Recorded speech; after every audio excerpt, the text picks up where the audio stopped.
Like he said, we met 18 years ago? Yeah? No, I think 19? we met 20 years ago. No. 21 years ago, actually. It was 2000. No, it was 2001. 20 years ago. So this is the anniversary. We got married 18 That years we ago. met. Okay. That we met. Been yeah. married 18. 18 years soon, May 3rd. James is such a romantic like that. He remembers Just so all the romantic. dates. But we both see different things, so that's nice. Like, he's probably more the aesthetic genius, and I don't know. I guess I'm a little better with numbers, but he hates when I say that because he's getting good too. It's you can learn that stuff. I can't read the aesthetic stuff. I'm not picking up on as much. I leave that to him. I had just been like down the rabbit hole reading about like coffee statistics, and I'd read that like only 50% of Americans drink coffee. I don't know if that's a statistic, but something I read made me realize there's a lot of people that don't drink coffee. So I was like, well, it's not just going to be coffee. And so originally it was the Not Just Coffee shop. It came out as a joke, and then someone was like, oh yeah, that's great, and then we kind of modified it. And it was kind of like coffee and community, because Yeah. it's supposed to mean more than maybe just what it sounds like, right? Because it's Right. also... Because we do have tea, but that's not, the point was like... But it was more like the experience and the community, but we do have tea. And now avocado toast and parfaits and...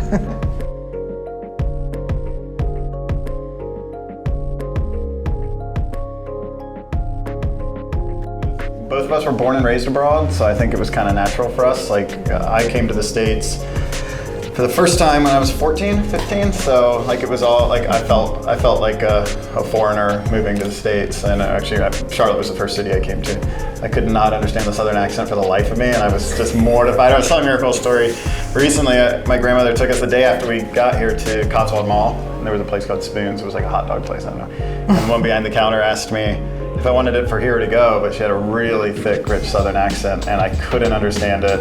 And I was so embarrassed, and I was just like, I kept asking her, sorry, I don't understand. And then finally this like, young kid popped his head up behind the bar, and he was like, for here or to go? And you could tell like, he was so palpably annoyed with me, and I was just like, to go, and I just wanted to get it and run out, you know. And I was like this, you know, gangly blonde white teenager, and everyone assumed like that, you know, he's from here, but like culturally, like nothing like was adding up, and everything. I was like starstruck by everything I looked at, like I was in America.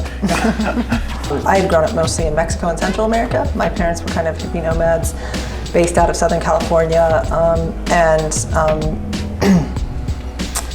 I was born in Querétaro, and several of my siblings were born in different cities in Mexico, and also lived in Guatemala and Honduras and stuff. At the time I hadn't heard his name in a lot of years, so I think it was kind of a one-off thing, but he had a good show. Yeah, I guess before we got married, we decided to travel together. We went to West Africa, lived in Ghana for 6 months. That was incredible. Destiny had her 7th birthday there.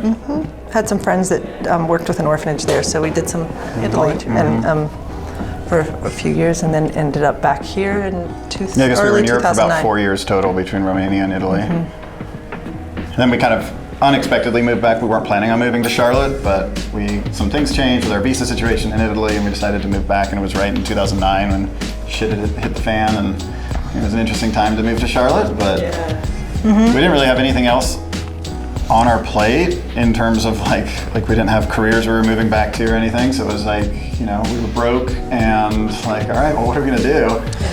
And finding a job was not the easiest thing when we first moved back, but we had the idea of opening a coffee shop from our time in Italy. I've always been, you know, very interested in food and beverage, and we have a friend, mutual friend, but he said when he knew me when I was 17, I was always talking about opening a coffee shop. When he found out years later that we opened one, and that was kind of surprising because I don't really remember that, but I was like, that's pretty cool. So to get to do that from a teenage dream. I definitely grew up with like hospitality and making people feel comfortable is like a huge part of Japanese culture. And it's like grew up as like a pretty integral part to like, my personality. Yeah.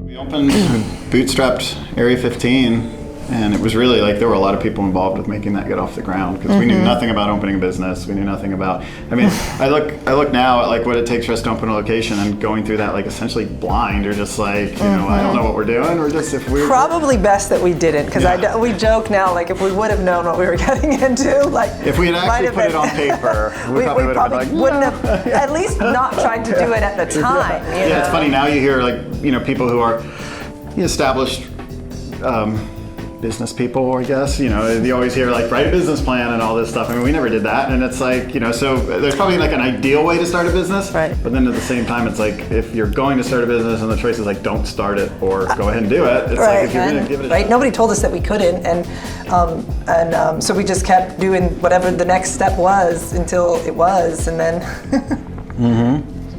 But now, so we went through some rough patches, and at one point I told Miracle, I was like, I think we should just shut it down, you know. But she definitely helped, you know, keep that going. She was like, well, let's wait till fall. And then we got approached by the then director of 7th Street Public Market, which was just a new thing. It hadn't opened yet, and they asked us if we wanted to join. So on my lunch break from work, I went in to tour the space. It was just an empty room, and within a minute of walking into the space, I was like, yes, this is our chance to like do this full time. And so that same day, I went and told my boss, gave my notice, and I don't know, like I joke that any other day, if he would have said, let's shut it down, I would have been like, let's shut it down. But for some reason that day was not the day. And I could tell he was just resigning himself. It wasn't really what his heart wanted to do. And it didn't sit well in me either when he actually said that. So then I was like, no, okay, we're still able to pay all our bills. We're still floating the coffee shop. Like, let's not pull the plug yet. So yeah. that was, and then unfortunately we kept trucking along. Because we were in a month-to-month lease. Like, we were literally talking like, let's just tell them we're not paying our rent next month. Like, it would have been that easy, which is not the case in any of our leases now. So it was got that song going through my and head. Charlotte was a very different city 10 years ago, so there just weren't a lot of places where people could come and like be in a space. And I think 7th Street Market was unique in that way too. It was like one of the only public, like truly public spaces that you could just come in. It was indoors, you could hang out, and really it was. And it wasn't just us there, so a lot of other amazing vendors. In the beginning, and it was small just us. It businesses. felt like. Well, yeah, that's true. One afternoon, he was like it literally felt like in my mind there was this tumbleweed blowing through the market. Like it was empty, and there were no other vendors in there. I think there were maybe a couple of vendors, but who had already left for the day. Like, because if it was slow, they just maybe close up. And I was like, James, why don't you just come home? Like, I'll cook dinner. You can eat with the kids. And he thought about it. I could see it in his eye because no one had been in for like 2 hours, and he's like, no, but what if that one customer comes for the first time and we're not open? Oh, that's all the passion he had. And I had to respect that. I was like, okay, you're right. Yeah, that's a piece of advice I give. It would have to be like, hell would have to be freezing over to close early. Like, I think that's like something that's too easy to get caught up when you're self-employed. It's like, oh, I have all this flexibility. But if you're a retail space, you really don't have that flexibility, because if that person came across town, and I had a lot of customers that would drive from 30 or 40 minutes away, and if they came and like I was closed, that would really be. Yeah.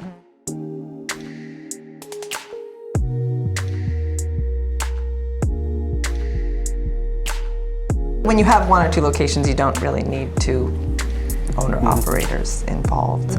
When we opened Packard, which was the 3rd one in 2016, was when I started not taking any new clients. I actually worked in occupational therapy. My youngest sister was born with Down syndrome, so I'm one of 8. James is one of 10. But that's how I ended up. Yes, after that, we opened Dilworth, our Park Road location. That would have been 2017. Technically Tabor first. Oh yeah, Tabor. And our staff is amazing. They come up with ideas, and they have so much synergy. And when you care about your staff, they care about the customers. We're with Undercurrent and starting a whole new business, Night Swim Coffee. Roasting. So we're going to be roasting coffee and opening new cafes under a new brand. So it's pretty exciting. Yeah. Got a lot of growth ahead of us, I think. And then one time our older son, or a few times, but I remember one time in particular where he told me he was really proud of us for building what we built from the ground up, and you and Dad really kind of, came from not much, and you built this thing. It's pretty incredible.